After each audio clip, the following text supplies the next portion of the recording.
नहीं है। हजरत सादून की जिंदगी से इबरत पकड़ो, हजरत यहया इब्न अय्यूब की जिंदगी से इबरत पकड़ो। मेरे साथियों, असलाफ की जिंदगी पढ़ो और इसीलिए मुताला करो ताकि उनकी जिंदगी से हमें इबरत मिले। उन्होंने जिस तरह दुनिया में जिंदगी गुजारी उसी तरह जिंदगी गुजारने का तरीका और सलीका हमारे अंदर आ जाए। मेरे साथियों, आज तुम कारोबार कर रहे हो, हलाल और हराम में तमीज नहीं कर रहे हो, हलाल में हराम को भी शामिल कर रहे हो। अपने कारोबार में आज मुसलमान नहीं नजर आता है, उसका ईमान नहीं दिखता है। लेकिन एक चरवाहे के ईमान को देखो, उसकी गैरत को देखो, क्या कहता है, ठीक है मैं अपने मालिक से झूठ बोल दूं कि एक बकरी भेड़िया खा गया है, खाल दिखा करके मैं मालिक को बहाना बनाने में कामयाब हो जाऊं, फ़अईन अल्लाह। लेकिन ये बताओ, अगर मैंने झूठ बोल दिया और झूठ बोलकर मैं निकल गया तो फिर बताओ अल्लाह कहां है? यानी प्यारे नबी सल्लल्लाहु अलैहि वसल्लम कह रहे मर्द औरत एक साथ जमा होंगे। अम्मा आयशा कहती हैं अल्लाह के रसूल पर तो औरतें मारे शर्म की, मारे हया की वो मर ही जाएंगी। आपने फरमाया ए आयशा ये सच है, सब नंगे धड़ंगे क़यामत के दिन जमा किए जाएंगे, ये भी सच है मर्द और औरत एक साथ जमा किए जाएंगे। तुम कहती हो एक दूसरे को देखेंगे तो बड़ी शर्म आएगी। ऐ आयशा अल अमरु अशद्दु अन युहिम्महुम ज़ाक, मामला तो कहीं इससे भी ज्यादा सख्त होगा। आदमी को उस दिन जर्रा बराबर भी एहसास नहीं होगा, कोई किसी की तरफ देखेगा नहीं, किसी की तरफ देखने की जुर्रत भी ना करेगा। जिंदगी को इतने मसरूफ मत बनाओ कि अल्लाह की किताब पढ़ने का भी मौका ना रहे। अल्लाह की किताब रोजाना थोड़ा थोड़ा पढ़ा करो और मस्जिदों से रिश्ता जोड़ो। आज हमारे दिलों में जंग क्यों लग गया? क्यों हमारे दिल जंग आलूद हैं? इसीलिए कि हमने मस्जिदों से रिश्ता तोड़ लिया, हमने अल्लाह की किताब कुरान से रिश्ता तोड़ लिया, हमने अपने नबी मोहम्मद रसूलुल्लाह से रिश्ता तोड़ लिया। और अल्लाह से जिसने हमें पैदा किया, जिसने जिंदगी गुजारने के तरीके और उसलूब सिखाए, जिसने यहाँ के आराम और आसाइश की सारी सहूलियत मुहैया की, उस रब को हमने भुला दिया करते थे। हम दुनियावी जिंदगी में इस कदर बिजी हो गए, इतने मसरूफ हो गए, हमारी जिंदगी में आखिरत का कोई तसव्वुर बाकी ना रहा। बस दुनिया में आए, खा लो पी लो मर जाओ, इसके आगे पीछे कुछ नहीं समझ आता है। क़यामत के दिन मीज़ान अमल में हमारे अमाल रखे जाए, आ जाओ हम यहाँ रो करके अपने अमाल का मुहासबा कर लें ताकि क़यामत के दिन अल्लाह की पकड़ से, ताकि अल्लाह की गिरफ्तारी से हम बच सकें। अभी क़यामत का मंजर हजरत सादून बयान ही कर रहे थे, आखिरत की फिक्र हजरत यहया इब्न अय्यूब को दे ही रहे थे। इतने में हजरत यहया इब्न अय्यूब की एक जोरदार, एक सख्त चीख ज़बान से निकली और जैसे ही ज़बान से वो चीख निकली, गश खाकर हजरत यहया इब्न अय्यूब उसी कब्रिस्तान पर गिर पड़े। दोस्तों, बुजुर्गों, इस्लामी भाइयों,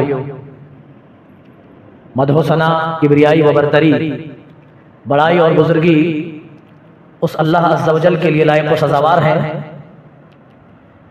जो हम सबका खालिक व मालिक, मुरब्बी, पालनहार, निगहबानो निगहदार है।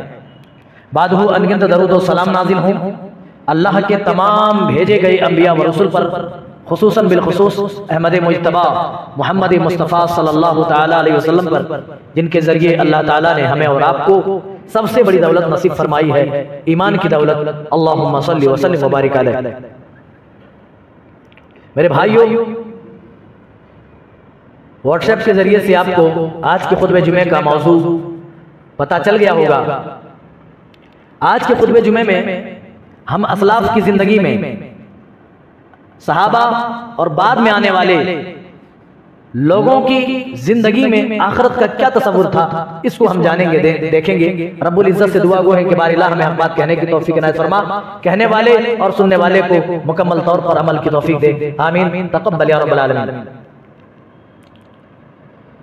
भाइयों, जो जो ये उम्मत ज़माने नबुव्वत से दूर होती गई, उम्मत के दिल से आखिरत का तसव्वुर धीरे धीरे धीरे धीरे खरामा खरामा रफ्ता रफ्ता कम होता चला गया। और मौजूदा दौर में सूरत हाल यह है कि कोई शख्स अपनी आखिरत की फिक्र करने को तैयार नहीं, अपने अंजाम, अपनी मौत को याद करने का किसी के पास टाइम नहीं। प्यारे नबी सल्लल्लाहु अलैहि वसल्लम की जिंदगी को हमारे लिए आइडियल और नमूना इसीलिए बनाया गया है। चलिए सबसे पहले हम आपकी जिंदगी में देखते हैं कि आप अपनी जिंदगी से अपनी उम्मत को किस तरह आखिरत से जोड़ते थे, किस तरह आखिरत की फिक्र की तालीम अपनी उम्मत को देते थे। आप ऐसे पुराने चाट पे सोते थे जो खजूर के पत्तों की बनी हुई होती थी। सहाबा कहने लगे या रसूल अल्लाह लबित्तखज़ना लका बिताअन, हम आपके लिए नरम गरम बिस्तर का इंतजाम कर देते हैं। कैसर और किसरा आराम से बिस्तर पे सोए, वो नरम गरम बिस्तर पे सोए। आप सारी कायनात के इमाम होने के बावजूद आप खजूर के पत्तों की बनी हुई चटाई पर आप सोए, ऐसे सोए और ऐसी चटाई पर सोए कि सोने से दाग पड़ जाए। अल्लाह के रसूल, ये दाग हमसे देखे नहीं जाते हैं। प्यारे नबी जब चटाई पर सोते थे तो चटाई के दाग आपकी पीठ पर छप जाया करते थे। सहाबा ने जब वो दाग देखा, खुसूसन हजरत उमर फारूक जब नबी से मुलाकात के लिए गए, आपने देखा आपकी पीठ पर चटाई के धब्बे हैं, चटाई के निशान है, तो कहा लवित्तखज़ना लक बिताअन, यहूद व नसारा तो नरम गरम बिस्तरों पे सोए, कैसर व किसरा तो आरामदेह जिंदगी गुजारे। आप सारी कायनात के इमाम होने के बावजूद ऐसी पुरानी चाट पे सोए कि सोने से दाग पड़ जाए। ऐ नबी, हमसे ये दाग देखे नहीं जाते हैं, हम आपके लिए भी नरम गरम बिस्तर का इंतजाम कर देंगे। आपने ऐसी घड़ी में, ऐसी हालत में अपनी उम्मत को आखिरत की तरफ मुंतकिल किया। आखिरत का दर्स देते हुए फरमाया माली वलिद दुनिया, ऐ मेरे साथियों, ऐ हजरत उमर, मुझे दुनिया से क्या वास्ता है। इन्मा अना फिद दुनिया इल्ला कराकिबिन, मैं तो इस दुनिया में एक राह चलते हुए मुसाफिर की तरह हूँ। इस्तदल्ला तहता शजरतिन सुम्मा राह व तरकहा, जिस तरह एक मुसाफिर रास्ता तय करता है और रास्ता चलते हुए थकावट महसूस करता है तो आराम महसूस करने के लिए किसी दरख्त के साए तले चंद मिनट बैठ जाता है ताकि उसे आराम मिल जाए, ताकि उसे सुकून मिल जाए। ऐ मेरे साथियों, मैं तो उसी तरह राह चलते मुसाफिर की तरह हूँ जो मुसाफिर रास्ता तय करता है, चंद मिनट सस्ताने के बाद, आराम करने के बाद फिर उसी रास्ते पर निकल लेता है जहां का कस्दो इरादा क्या रहता है, मुझे दुनिया से क्या वास्ता। ऐ उमर, क्या तुम इस चीज से राजी नहीं? लहुम फिद दुनिया वलना फिल आखिरह, ये ऐशो आराम की तमाम चीजें उनके लिए आखिरत में, उनके लिए दुनिया में बनाई है और अल्लाह ताला ये सब कुछ ऐशो आराम की चीजें हमारे लिए आखिरत में नसीब करे। क्या तू इस चीज से राजी नहीं? प्यारे नबी सल्लल्लाहु अलैहि वसल्लम उसी चाट पे सो रहे हैं। अम्मा आयशा ने एक मर्तबा उसी चाट को दोहरा करके बिछा दिया। आपकी नींद आ गई, आप नमाज के लिए न जाग सके। अम्मा सुबह हुई तो अम्मा आयशा से पूछा, आपने पूछा आयशा क्या बिस्तर के अंदर बिछाया था? अल्लाह के रसूल कुछ भी तो नहीं, वही पुरानी चाट है, बस इतना किया कि उसको दोहरा करके बिछा दिया। आपने अम्मा आयशा को कहा, ऐ आयशा जिस तरह बिछाती थी उसी तरह बिछाया करो, क्योंकि आज इस कदर नींद आ गई कि मैं तहज्जुद के लिए न जाग सका, मैं नमाज के लिए न उठ सका। मेरे साथियों, अपनी जिंदगी के हर लम्हे में आप अपनी उम्मत को आखिरत की तरफ जोड़ रहे हैं, आखिरत की तालीम दे रहे हैं, आखिरत की फिक्र करने की नसीहत कर रहे हैं।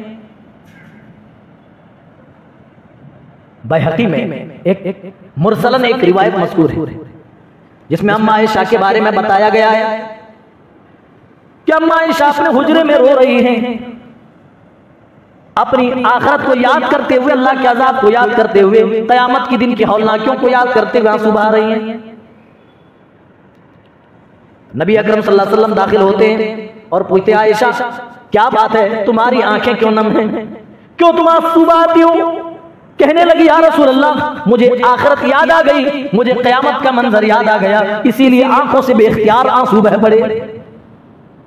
फिर अम्मा आयशा कहती हैं, या रसूल अल्लाह, क्या क़यामत के दिन आप अपने अहले खाना को आप हमें याद रखेंगे या नहीं, ये बताएं। अल्लाह के रसूल ने फरमाया, ए आयशा, 3 जगह ऐसी हैं जहां कोई किसी को याद नहीं करेगा। पहली जगह जहां नामाए अमाल बट रहे हो, जब तक आदमी को मालूम ना हो जाए उसका नामाए अमाल उसके दाहिने हाथ में मिला है, तब तक कोई किसी को याद करने के लिए तैयार ना होगा। दूसरी जगह मीज़ान अमल है, जब तक आदमी को मालूम ना हो जाए कि उसकी नेक या बुराइयों पर भारी हो गई है, ए आयशा, तब तक कोई किसी को याद ना करेगा, मैं भी अपने अहले खाना को, तुमको भी याद नहीं करूंगा। और तीसरी जगह पुल सिरात है, जब तक वो पुल सिरात उबूर न कर ले, पार न कर ले, कोई किसी को याद नहीं करेगा, कोई किसी के बारे में नहीं सोचेगा। मेरे साथियों, बैहक़ी की रिवायत अगर चाहिए मुरसल है, लेकिन मजमून के एतबार से देखा जाए तो अम्मा आयशा आखिरत की फिक्र में इस कदर डूबी रहती थी। प्यारे नबी ने यही वजह है आपके सामने क़यामत का जिक्र आप करते थे। आपने फरमाया, तुहशरुन्नासु यौमल क़ियामति हुफ़ातन उरातन गुरला। अम्मा आयशा बैठी हुई है और आप कह रहे हैं क़यामत के दिन इंसानों को उठाया जाएगा, वो अपनी कब्रों से उठ खड़े होंगे, अल्लाह की जानिब जब दौड़ पड़ेंगे, वो नंगे होंगे, वो धड़ंगे होंगे, उनके जिस्म में कपड़ा नाम की कोई चीज ना होगी, वो गैर मख्तून और बगैर किसी चीज के वो अल्लाह के यहाँ इकट्ठा किए जाएंगे, अल्लाह के यहाँ जमा किए जाएंगे। यनज़ुरु बाज़ुहुम इला बाज़, अम्मा आयशा कहती है अल्लाह के रसूल क्या एक दूसरे को लोग देख रहे होंगे? प्यारे नबी सल्लल्लाहु अलैहि वसल्लम कह रहे मर्द औरत एक साथ जमा होंगे। अम्मा आयशा कहती हैं अल्लाह के रसूल सब तो औरतें मारे शर्म की मारे हया की वो मर ही जाएंगी।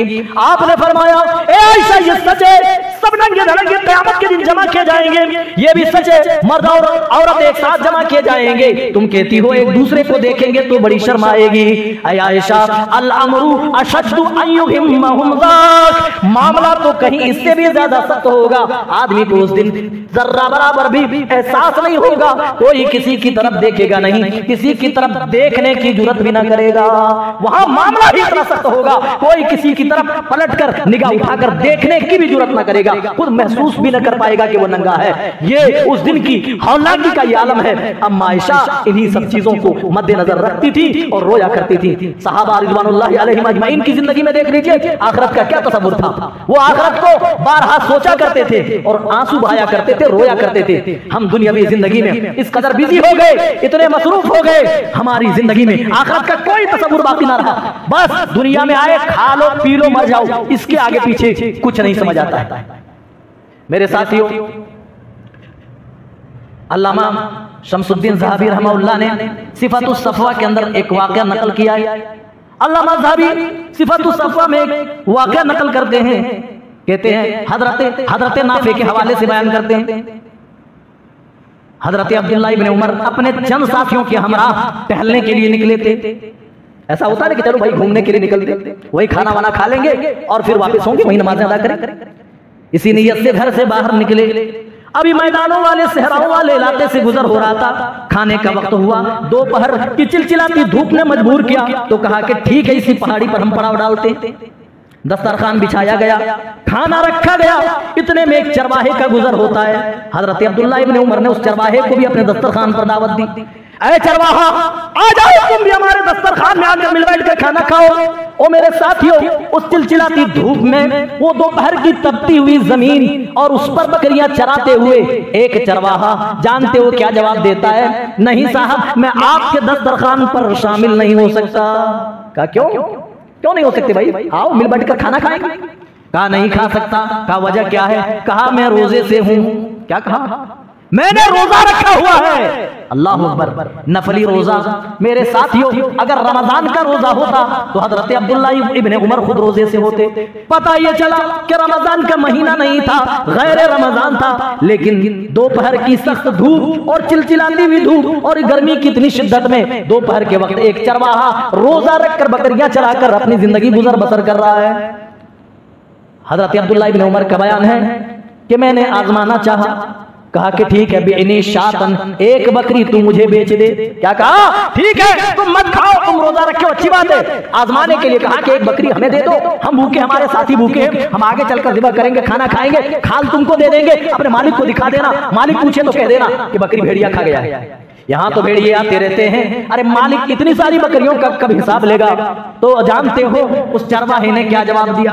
मेरे साथियों आज तुम कारोबार कर रहे हो, हलाल और हराम में तमीज नहीं कर रहे हो, हलाल में हराम को भी शामिल कर रहे हो। अपने कारोबार में आज मुसलमान नहीं नजर आता है, उसका ईमान नहीं दिखता है। लेकिन एक चरवाहे के ईमान को देखो, उसकी गैरत को देखो, क्या कहता है? ठीक है मैं अपने मालिक से झूठ बोल दूं कि एक बकरी भेड़िया खा गया है, खाल दिखा करके मैं मालिक को बहाना बनाने में कामयाब हो जाऊं, फ़अईन अल्लाह। लेकिन ये बताओ अगर मैंने झूठ बोल दिया और झूठ बोलकर मैं निकल गया तो फिर बताओ अल्लाह कहां है? यानी जब अल्लाह क़यामत के दिन मुझसे पूछेगा तुमने एक बकरी अपने मालिक की कहां गुम कर दी थी, उस वक्त मैं अपने मालिक को क्या जवाब दूंगा?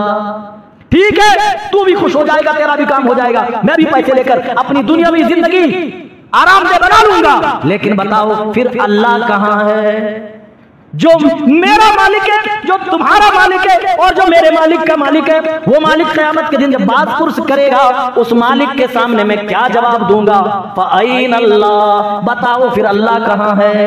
हजरत अब्दुल्ला इब्न उमर के दिल पर यह बात इस कदर असरअंदाज हुई। रावी हदीस हजरत नाफे बयान करते हैं कि जब तक आपका सफर मुकम्मल नहीं हुआ पूरे रास्ते यही जुमले इरशाद फरमाते रहे फ़अईन अल्लाह, फ़अईन अल्लाह, और आपकी आंखें आंखें पूरे रास्ते पूरे सफर में डिबडिबाई हुई थी, आंखें अश्कबार थी। मेरे साथियों, कल तक आखिरत का ये तस्वुर था, हर मामले में आखिरत को मद्देनजर रखा जाता है। हम दुनिया में मामला कर रहे हैं, किसी से कोई मामला तय हो रहा है, क्या हमारी ये सोच बनती है कि अल्लाह ताला देख रहा है, या जो कुछ हम 9 को 6 और 6 को 9 बना रहे हैं उससे अल्लाह ताला बाखबर है। क़यामत के दिन उससे हमें उसके ताल्लुक से बात पुरस होगा, हमें क़यामत के दिन जवाब देना पड़ेगा।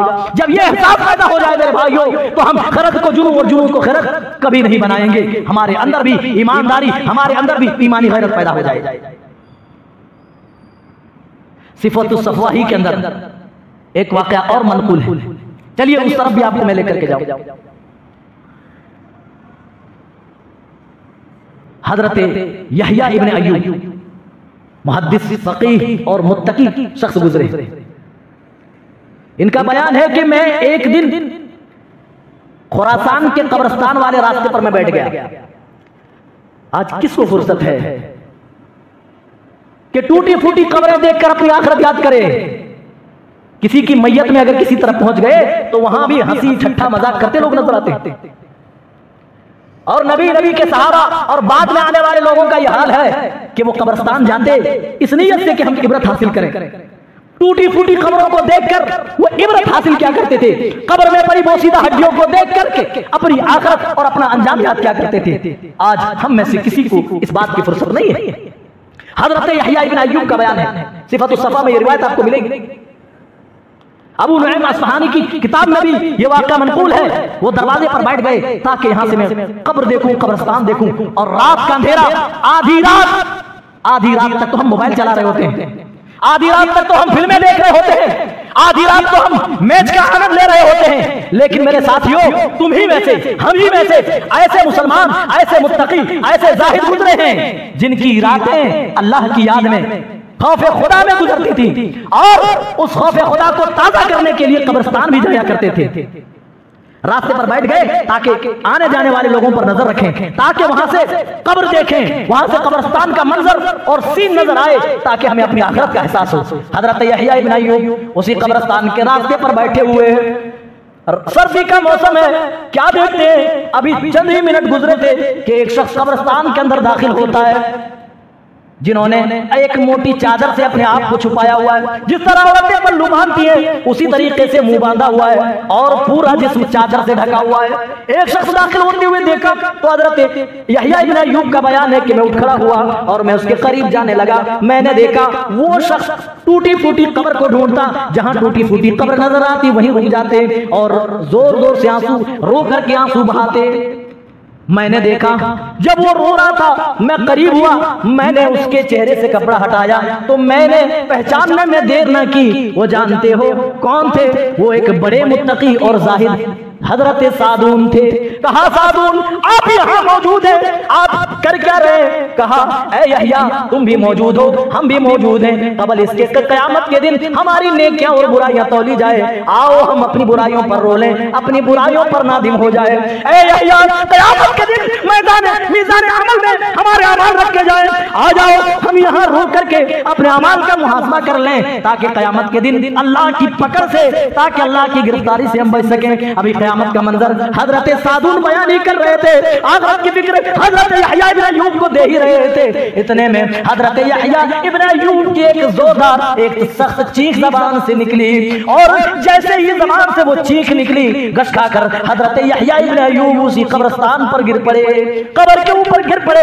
हजरत सादून ने जो कपड़ा पहना था उस कपड़े की आस्तीन बड़ी थी। हजरत यहया इब्न अय्यूब के पेशानी से पसीने पोंछ रहे थे और होश में लाने की कोशिश कर रहे थे, हिला डुला रहे थे। कहते चंद लम्हों के बाद जब मुझे होश आया तो हजरत सादून रहमहुल्लाह ने फरमाया, ऐ यहया अगर इसी खौफे खुदा में तुम दुनिया से चले जाते, तुम्हारी मौत वाक़ई हो जाती, तो तुमसे बड़ा खुश नसीब और कोई ना होता। मेरे साथियों, कल तक हमारा आपका यह हाल था कि हम कब्रिस्तान में जाकर रोया करते थे, लेकिन आज हमारा यह हाल है कि हमने सब कुछ इसी दुनिया को समझ लिया, बस खाओ पियो निकाल दो, आगे पीछे कुछ नहीं है। हजरत सादून की जिंदगी से इबरत पकड़ो, हजरत यहया इब्न अय्यूब की जिंदगी से इबरत पकड़ो। मेरे साथियों, असलाफ की जिंदगी पढ़ो और इसीलिए मुताला करो ताकि उनकी जिंदगी से हमें इबरत मिले।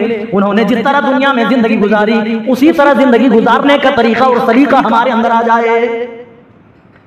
आज फिल्म एक्टरों के बारे में पढ़ते हो, उनके बारे में जानकारी लेते हो, क्रिकेटरों के बारे में जानकारी लेते हो कि उसने कितने शतक बनाए, उसने कितने रन बनाए, उनका रिकॉर्ड क्या है। कभी अपने असलाफ की जिंदगी पढ़ने की तुम्हें फुर्सत ना हुई। मेरे साथियों, जो अपने बुजुर्गों को भुला दे, जो अपने नेक लोगों और मुत्तकियों की जिंदगी को पीछे छोड़ दे, यकीनन उसका मुस्तकबिल कभी भी खुशगवार नहीं हो सकता है। हम चाहते हैं कि हमारी जिंदगी में भी फिक्र आखिरत आए, तो हमें अपने असलाफ की जिंदगी खंगाल कर देखनी पड़ेगी, हमें सहाबा रिज़वानुल्लाहि अलैहिम अजमईन की सीरत पढ़नी पड़ेगी। आज हमें इन चीजों की फुर्सत नहीं है। मेरे साथियों, अगर इन चीजों की फुर्सत नहीं मिली तो अल्लाह की कसम आपके दिल में रिक्कत, आपके दिल में नरमी, आपके दिल में पसीदगी नहीं आ सकती है। पसीदगी आएगी, रिक्कत आएगी, आपका दिल नरम होगा तो असलाफ की जिंदगी पढ़ने के बाद कुरान पढ़ो।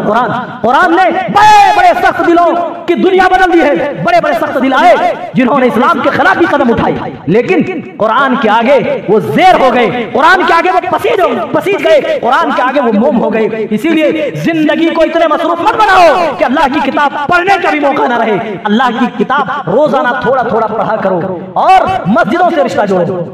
आज हमारे दिलों में जंग क्यों लग गया? क्यों हमारे दिल जंग आलूद हैं? इसीलिए कि हमने मस्जिदों से रिश्ता तोड़ लिया, हमने अल्लाह की किताब कुरान से रिश्ता तोड़ लिया, हमने अपने नबी मोहम्मद रसूलुल्लाह से रिश्ता तोड़ लिया। और अल्लाह से, जिसने हमें पैदा किया, जिसने जिंदगी गुजारने के तरीके और उसलूब सिखाए, जिसने यहाँ के आराम और आसाइश की सारी सहूलियत मुहैया की, उस रब को हमने भुला दिया। जिसने हमारे पैरों में चलने की ताकत दी, हाथों में पकड़ने की ताकत दी, ज़बान में कुव्वत गोयाई बोलने की ताकत दी, कानों में सुनने की तो कानों में सुनने की तो आंखों में बसारत देखने की ताकत दी, और दिलो दिमाग में सोचने और समझने की सलाहियतें पैदा कर दी। अल्लाह चाहता मेरे साथियों तो तुमको पागल और मजनू बना सकता था, लेकिन अल्लाह का शुक्र अदा करो कि उसने तुम्हें एक समझदार, एक अकल वाला इंसान बनाया। अल्लाह चाहता तो लंगड़ा बना देता पैरों से माजूर करके, लेकिन अल्लाह ने तुम्हें सही पैरों वाला बनाया। अल्लाह चाहता तो लूला बना देता हाथ से माजूर करके, लेकिन ऐसा नहीं किया। अल्लाह चाहता बसारत की ताकत छीन लेता, अल्लाह चाहता तो समाज की ताकत छीन लेता, लेकिन अल्लाह ने ऐसा नहीं किया। अल्लाह ने ये सारी ताकतें, ये सारी नेमतें तुम्हें अता की, इसलिए ताकि तुम उसकी शुक्रगुजारी करो, उसका खौफ, उसकी खशियत तुम्हारे दिल में रहे, इसलिए ये आराम और आसाइश की सारी चीजें तुम्हें मुहैया की। मेरे साथियों, इसीलिए अपने असलाफ की जिंदगी पढ़ा करो। चलिए आगे बढ़ते हैं, वक्त बड़ी तेजी से गुजर रहा है। हजरत नाफे रज़ी अल्लाह, हजरत सालिम रज़ी अल्लाह, हजरत सालिम रहमहुल्लाह, ये हजरत उमर रज़ी अल्लाह तआला अन्हु के पोते हैं। कौन है? अब्दुल्लाह के बेटे, अब्दुल्लाह के बेटे हजरत सालिम, और हजरत सालिम के दादा हजरत उमर, हजरत उमर रज़ी अल्लाह अन्हु के पोते अब्दुल्लाह के बेटे हजरत सालिम। समझ आ गया? चलिए, खाने काबा का तवाफ कर रहे हैं फटे पुराने हाल में। अरे आज हमारे पास तरह तरह के ब्रांडेड कपड़े हैं, अल्लाह का शुक्र अदा करो। उस दौर में पहनने खाने की इतनी किल्लत थी, एक एक कपड़ों में कई कई जोड़ लगे हुए होते थे, पैबंद लगे हुए होते थे कपड़ों में। यही फटा पुराना हाल हिशाम बिन अब्दुल मलिक जो वक्त का खलीफा था, उन्होंने देखा ये हजरत सालिम के कपड़ों में जोड़ लगे हुए हैं। लोगों से पूछा ये कौन है? कहा ये हजरत उमर के पोते हैं, ये अब्दुल्ला के बेटे हैं। तो कहा क्या बात करते हो? हजरत सालिम के पास हिशाम बिन अब्दुल मलिक जाते हैं और कहते हैं तुम्हारा ये नौजवान क्या नाम है? ओ मेरे साथियों, आज तुम्हारी जवानी कहाँ बीत रही है, तुम अपनी जवानियां कहाँ सर्फ कर रहे हो? हजरत सालिम भी जवान है, लेकिन जवानी में कोई फैशन नहीं, इस जवानी में भी कोई ऐसी चीज नहीं जो आखिरत से दूर कर दे। इस जवानी में खौफ इलाही का इस तरह दिल में इस तरह खौफ बसा हुआ है। क्या हजरत हिशाम बिन अब्दुल मलिक कहते हैं कि तुम कौन हो? कहने लगे मैं सालिम हूँ। कहा तुम जानते हो मैं कौन हूँ? कहा यहाँ तो सभी अल्लाह के बंदे हैं, यहाँ कौन किसको पहचाने, लेकिन इतना है कि सारे के सारे अल्लाह के बंदे। कहा नहीं नहीं, मैं हिशाम बिन अब्दुल मलिक हूँ, मैं बादशाह हूँ, मैं वक्त का गवर्नर हूँ। फसअलनी हाजतन, आए सालिम मुझे पता चला है कि तुम उमर फारूक के पोते हो, अब्दुल्ला के बेटे हो। जितने मुत्तकी तुम्हारे बाप अब्दुल्ला ने उससे भी ज्यादा और उससे भी बड़े हजरत उमर फारूक थे, जिनकी खिलाफत, जिनकी हुकूमत 40 लाख मुरब्बा मील पर मुहीत थी। 40 लाख मुरब्बा मील, ये मुरब्बा खाने वाला नहीं, मुरब्बा कहते हैं हिंदी में जिसको वर्गाकार कहते हैं, यानी जिसका चौथाई बराबर हो। आगे भी 40 लाख मील, पीछे भी 40 लाख मील, दाहिने तरफ भी 40 लाख मील और बाएं तरफ भी 40 लाख मील। इसको कहते हैं मुरब्बा, मुरब्बा मील, 40 लाख मुरब्बा मील पर हुकूमत करने वाला। और उसका पोता इस हाल में है कि कपड़ों में कई कई पैबंद लगे हुए हैं। अल्लाह अकबर। कहा यहाँ तो सभी अल्लाह के बंदे हैं, कपड़ों में पैबंद तो छोड़ो, खाने पीने की भी चीजें मैसर न होती थी। तो तरस आया तो कहने लगा फसअलनी हाजतन, कुछ मांगो मैं तुम्हें दे दूं। क्या कहा हजरत सालिम ने? क्या जवाब? इन्नी अस्तही मिनल्लाहि अन असअला फी बैतिही गैरन। ए हिशाम, मुझे इन सब चीजों की जरूरत नहीं है और जानते हो मैं अल्लाह के घर में हूं। इन्नी अस्तही मिनल्लाह, मैं अल्लाह के घर में हूं, इसलिए मुझे अल्लाह से शर्म आती है कि उसके घर में होते हुए किसी गैर से कोई चीज तलब करूं। मेरे साथियों, तौहीद का भी दर्स है और क़नाअत की भी तालीम मौजूद है। आज हमारा पेट नहीं भरता, जिसके पास जितना अल्लाह ने दिया है उसको उतनी ही हिर्स है, उसकी उतनी ही बड़ी लालच है। किसी को अल्लाह ने बड़ा बनाया तो और बड़ा बनने की उनके पास उम्मीदें हैं, और बड़ा बनने का सपना उनके मन में पल रहा है। यहाँ क़नाअत पसंदी का ये हाल है। कहने लगे, यहाँ खलीफा खुद कह रहा है फसअलनी हाजतन, ऐ सालिम मांगो, क्या मांगते हो? तुम्हारे दादा उमर फारूक ने बड़ी अच्छी हुकूमत की है, वो किसी तरह की बेईमानी नहीं की है। 40 लाख बैक वक्त मुरब्बा मील पर हुकूमत करने के बावजूद इतनी ईमानदारी से हुकूमत करके गए हैं। उसकी मिसाल, उसकी नजीर आज दुनिया लाने से कासिर है। बताओ फसअलनी हाजतन, ऐ सालिम, तुम इतनी बड़ी शख्सियत के पोते हो, बताओ तुम्हारी हाजत क्या है, तुम्हारी जरूरत क्या है? और जवाब क्या दिया? इन्नी अस्तही मिनल्लाहि अन असअला फी बैतिही गैरन। ऐ हिशाम, मैं जानता हूं तू वक्त का खलीफा है, तू हाकिम है, तू मुझे दे सकता है, मैं ले सकता हूं, लेकिन मैं अल्लाह से शर्माता हूं। मुझे अल्लाह से हया आती है कि उसके घर में होते हुए किसी गैर से कोई चीज तलब करूं। अन असअला फी बैतिही गैरन। हिशाम बिन अब्दुल मलिक ने क्या किया?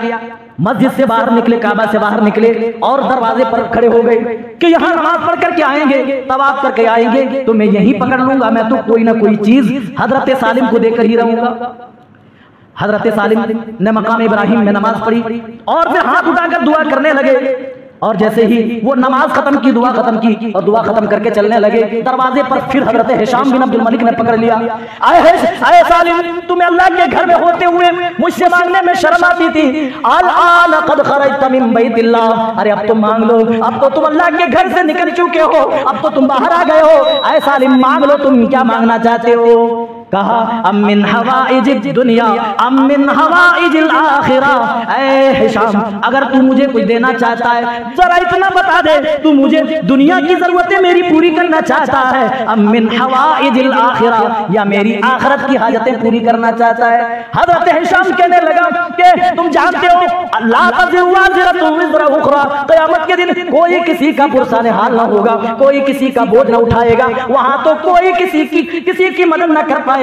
मैं तो दुनिया की बात कर रहा हूं, दुनिया में कोई देना चाहता हूं। हजरत सालिम ने कहा, अच्छा आप मुझे दुनिया की कोई चीज देना चाहते हैं? हाँ हाँ, खाना मांग लो, कपड़ा मांग लो और ऐशो आराम की चीजें मांग लो। कहा जानते हो मैंने तवाफ मुकम्मल करने के बाद क्या किया? हिशाम कहने लगा, तुमने मकाम इब्राहिम पे नमाज पढ़ी। कहा नमाज पढ़ के तुम्हें मालूम है कि मैंने क्या किया? कहा हाँ, तुमने हाथ अपने परवरदिगार की तरफ बुलंद कर दिए। कहा मैं क्या मांग रहा था तुम्हें मालूम है? कहा नहीं, वो तो तुम्हारे परवरदिगार के दरमियान है। तुम क्या मांग रहे थे? धीरे धीरे मांग रहे थे, आवाज बाहर नहीं आ रही थी। तुम्हारा मामला तुम्हारे परवरदिगार के साथ है। कहा हिशाम, हाँ हाँ ठीक कहते हो, तुमने नहीं सुना मैं क्या मांग रहा था, लेकिन आज मैं बताता हूं कि मैंने अपने रब से क्या मांगा।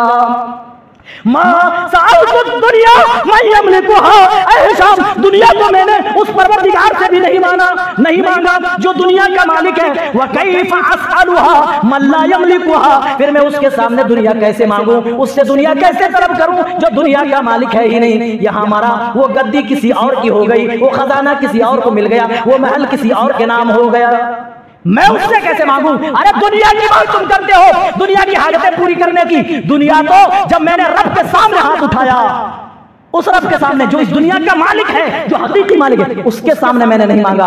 जो दुनिया का मालिक है ही नहीं, जिसके मरने के बाद हुकूमत छिन जाएगी, किसी और के हाथ चली जाएगी, उससे मैं दुनिया क्यों कर मांगू? मेरे साथियों, ये सारे वाकयात हमें आखिरत से जोड़ते हैं, हमें आखिरत की याद की तरफ लेकर के जाते हैं। इसीलिए हम सबको चाहिए कि हम अपने असलाफ की जिंदगी पढ़ें और उनसे इबरतें और नसीहतें हासिल करें। अपनी आखिरत की याद हरदम ताज़ा करते रहें। जब तन्हाई हो, तन्हाई में अपनी आखिरत याद करें, अपना मुहासबा करते रहें। हज़रत उमर कहा करते थे, हासिबु अनफुसकुम क़ब्ल अन तुहासबू, ऐ लोगों कबल इसके कि तुम्हारा मुहासबा क़यामत के दिन किया जाए, अपने नफ्स का मुहासबा कर लो। वज़ीनु क़ब्ल अन तुज़नु, कबल इसके कि मीज़ान अमल में तुम्हारा अमल रखा जाए और तुम्हारी नेकियां बुराइयां तोड़ी जाए, इससे पहले दुनिया में तोड़ लो। मेरे साथियों, हम सबको चाहिए कि अपना मुहासबा करते रहे और अल्लाह से दुआ करते रहे, अल्लाह हम सबको इस ईमान पर साबित कदम रखे और अल्लाह इस ईमान पर साबित कदम करके हमें अपनी आखिरत की तैयारी करने की तौफीक दे। अपनी आखिरत के ताल्लुक से हम सबको फिक्रमंद बना अल्लाह, जब तक जिंदा रखे दुनिया में ईमान और इस्लाम पर खातिमा भी हो, तो इस हाल में कि हम मोमिन हो, मुसलमान हो। आमीन तक़ब्बल या रब्बल आलमीन। बारकल्लाहु लना व लकुम फिल कुरानिल अज़ीम व नफ़अना व इय्याकुम बिल आयाति व ज़िक्रिल हकीम। इन्नहु तआला जव्वादुन करीम मुमलिकुम व रऊफ़ुर रहीम।